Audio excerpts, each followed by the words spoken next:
Hollywood's Motorcycle Madhouse on Spotify and iTunes Radio. How you guys doing out there? Welcome to Motorcycle Madhouse Biker News. Awesome day yesterday. I was on BD's show, Black Dragon. We did an awesome collaboration. We covered all the subjects. I believe it's titled, So You Hate One Percenters. We put a lot of myths to bed, hopefully. So today's news, we have the Outlaws out in Brockton. We've been following a case out there, as well as Rhode Island. We're going to talk about a Hells Angels incident. And then finally, we will be talking about what bikers did for this little kid. Boy, did he beat cancer, and boy, did bikers rally. Just something amazing, man. Today's show is sponsored by AmVets. AmVets is invite you to join us for the 33rd consecutive year. A massive motorcycle run will take place in the nation's capital over Memorial Day weekend to raise awareness of the plight of U.S. prisoners of war and the 82,000 service members still missing in action. The ride will be known as Rowing to Remember.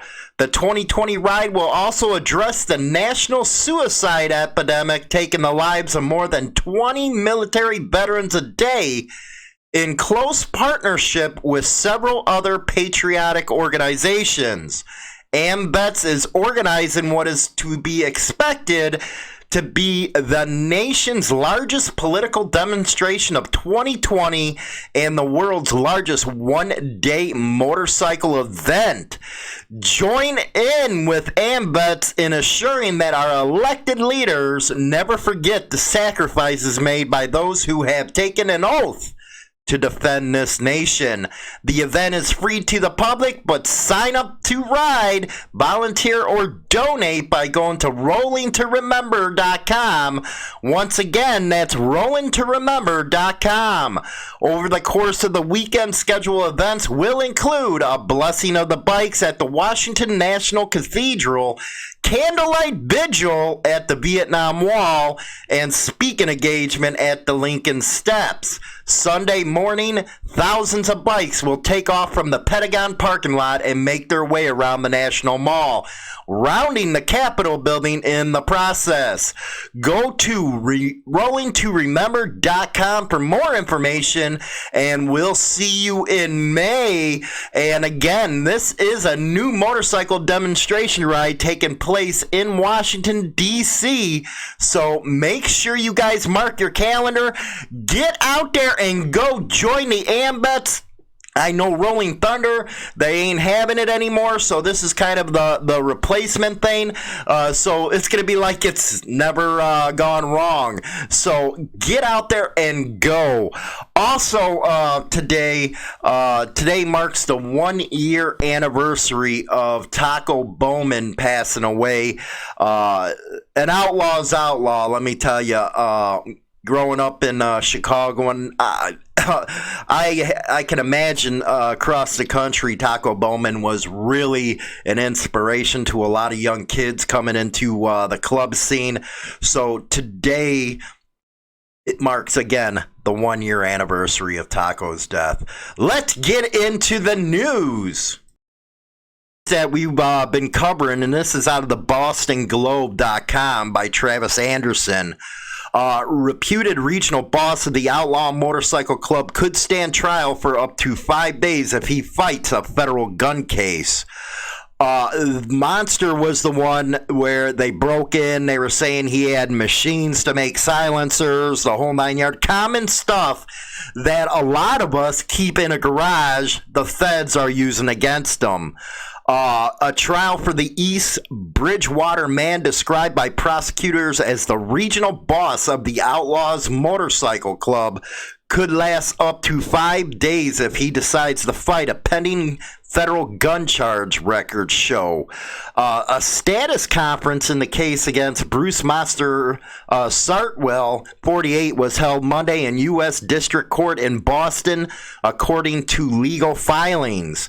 During the hearing, the parties indicated that if the matter were to go to trial, it would last approximately 3 to 5 days, a legal document said.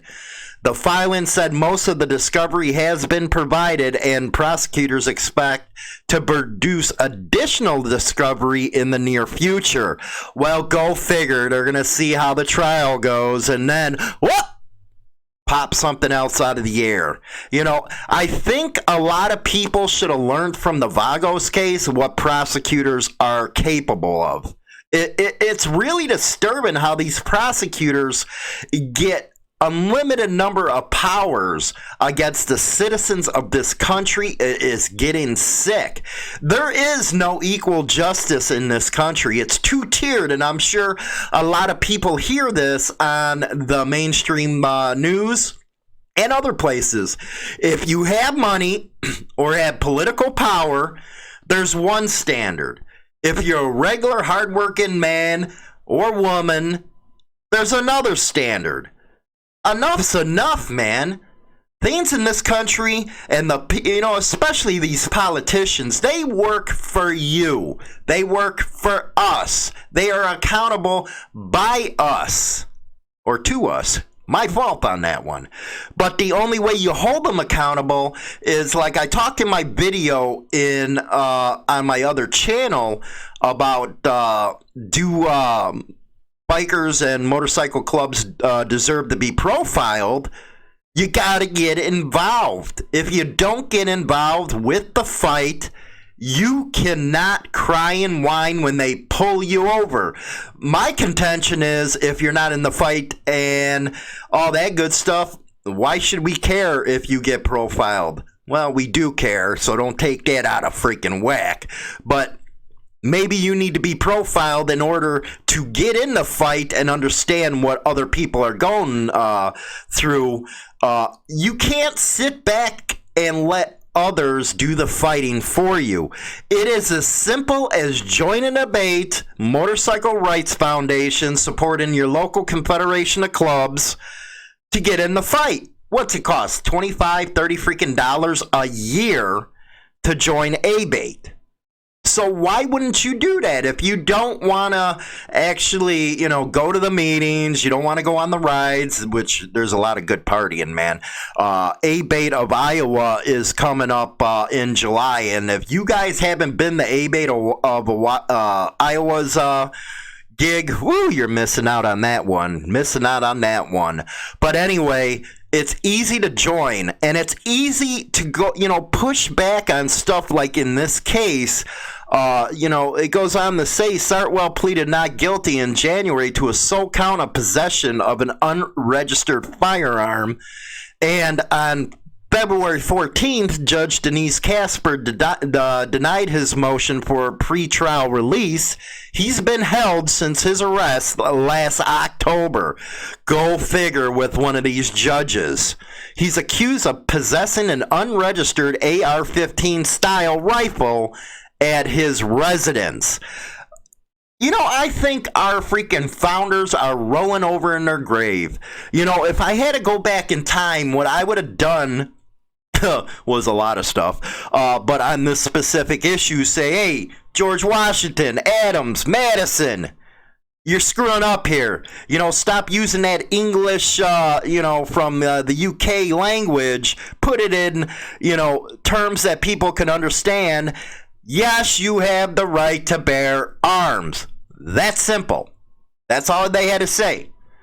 I know it's a different time period back then, but, if that was the case, this wouldn't be illegal. Now, his wife did have a concealed carry card.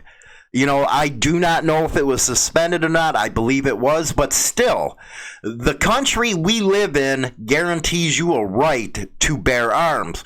And you got to remember, before the Kennedy assassination and they passed this stuff with the liberal Congress back then, it wasn't illegal to own a gun if you were a felon. That was only passed after those assassinations with Kennedy.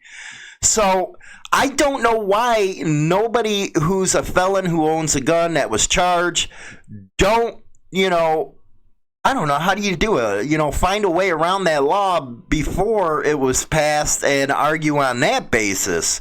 But I think you got to be a lot more proactive in the gunfight for stuff like this not to happen. But this story we've been following, we're going to keep on following. Monster, you keep on hanging tough, man. A lot of people are behind you. Let's go out to Rhode Island. Now, this out of the ProvidenceJournal.com. A Rhode Island Hells Angel president claims entrapment in shooting case, says victim was a police informant. Okay, interesting. Let's see here. This by Brian Amaral, Journal staff writer. Providence, as his legal troubles mount. Now, this is the guy that had a little incident where he was shooting up on somebody else before this. The president of the Hells Angels Rhode Island chapter is accusing authorities of trying to entrap him and go easy on a star witness with a violent history. I don't know, man. Shooting at somebody, whatever. Joseph Lancia, 28 of Smithfield, pleaded not guilty in district court on Monday morning to 2 misdemeanors stemming from an altercation at the Cadillac Lounge Strip Club Saturday night. Police said they saw him punch a man later identified as a strip club bouncer in the face. Now, this is one of the issues that I talked about with the no colors policy. These kinds of incidences, if true, is what makes those no club colors policies take effect. Bar owners don't want that in their establishment because the insurance, the insurance alone is astronomical. Money-wise, I know I had a bar. It was freaking outrageous. Not to mention that if your insurance don't cover a certain amount, then you personally have to start paying out. So this is why, and not even mention the law enforcement are always on the backs of these people.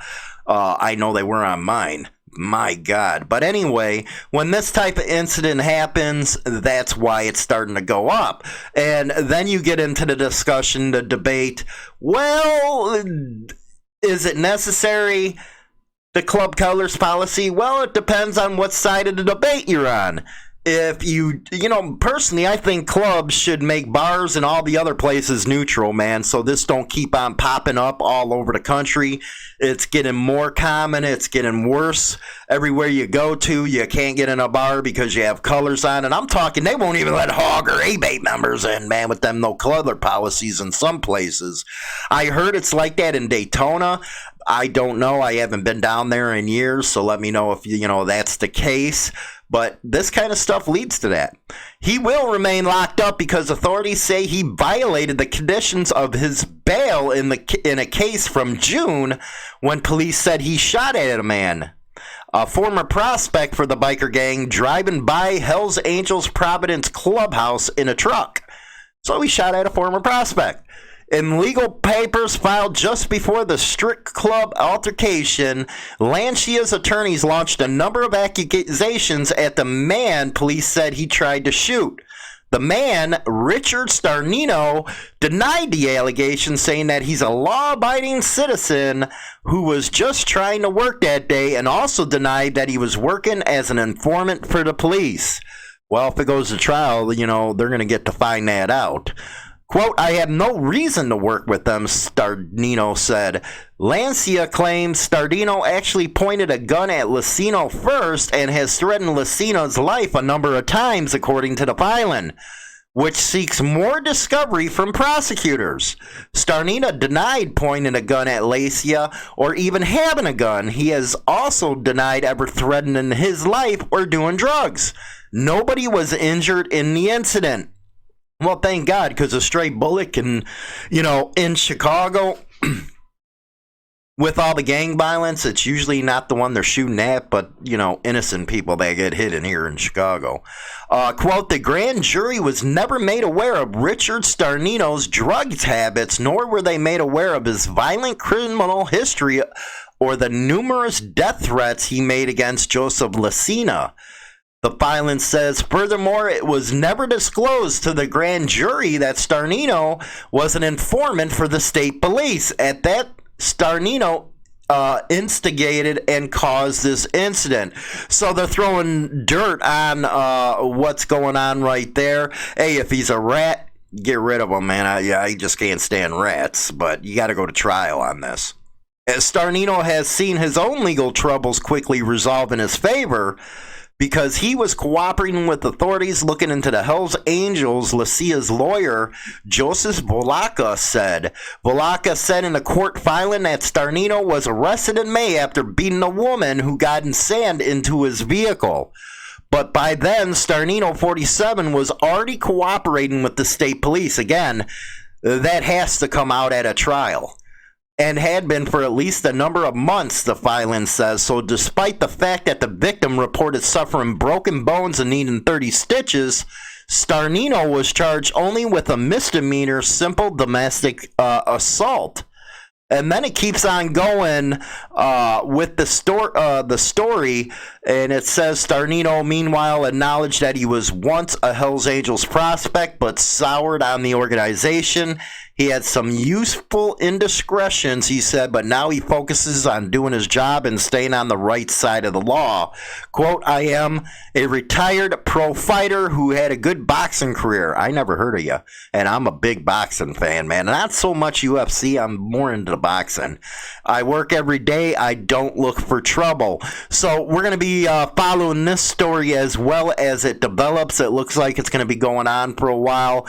We'll bring you all the updates we can on this one. Now let's get to some good stuff. Here we go. When engines revving, I love this biker thing. showed up for his birthday party. My husband thought he would get a couple of bikers and just ask them to ride by for Jackson, but we didn't realize that it was going to turn out this big. Over 60 of them when they That's found out bikers not right too there. long ago. This Monday, we put it together fast. Even his grandparents, who had planned the whole thing out, weren't expecting it. I was shocked and truly honored. Look at that little baby. He's awesome, man. Emotional. It was overwhelming, really. But this isn't just a 5th birthday party for Jackson. Jackson beat neuroblastoma in November. We knew God that bless. if he was able to celebrate another birthday with us, that we wanted to make it the biggest and best celebration that we possibly could. The bikers have been following Jackson's journey for a while. It's just awesome. And it's like this for all our rides we do, and we love it. We have a lot of brothers and sisters out here on bikes. That's bikers right And this there. is for one of the boys from our area, and we're going to do this for him. At your service, Rania Kaur, KPLC. Ain't that an awesome story by Chris Best right there? Man, I love it, man. I actually put the story up on bikerlifestylemagazine.com, and I said on there, so, bikers never do any good, huh? Bikers do more good than bad. Again, a lot of the violence, and I talked about this on Black Dragon's channel, it's only individuals. It's not the club doing it as a whole, man. It isn't. And that's what I was explaining on Black Dragon's channel. When we're covering the news, we got to cover it under a code of ethics that we agreed to when we became a publishing company. And a lot of people don't understand that because they're used to, any site on the internet just pops up and call themselves Biker News. It should be covered in that way. Now, you know what? If you want the biker news industry to rise where it competes with mainstream media, you gotta set boundaries, man. You gotta follow different types of rules, different kind of codes. I know we do because, once you register, you gotta go through all this. I ain't gonna even get into it. But anyway, because you got a lot of copyright, you got a lot of trademark stuff, you gotta work your way around. That's why I do a lot of the opinions on that stuff, because that kicks us in where we don't have to worry about, well, that's cutting. No, it ain't, man. It's an opinion, Ed. It's under fair use and all that good stuff. But it's usually, again, with the violence that you see, just a few people that are doing it. But it's so awesome seeing the bikers come to that kid's thing, especially after he beat that cancer. My God, St. Jude's, a lot of us support. The kids in there, in just their little, span of life, has gone through more than most men have ever will. They're little warriors, and it's awesome that bikers really support that cause. Coming up March 16th at 7 p.m., I went into the field, and this is one of those docs that I was talking about, feature production length videos that we're going to start doing. I went and covered the Moose Riders. If you guys don't know who the Moose Riders is, you're going to want to watch this video anyway. It's going to premiere. That means I'll be online with you guys, be able to answer all the questions. But it's going to talk about who they are, the lodges, what Loyal Order of Moose is, the whole 9 yards. And it's going to be talking about Moose Heart, Moose Haven, and how you can join, man. Because I've been getting a lot of interest in the Moose Riders since I've been talking about them.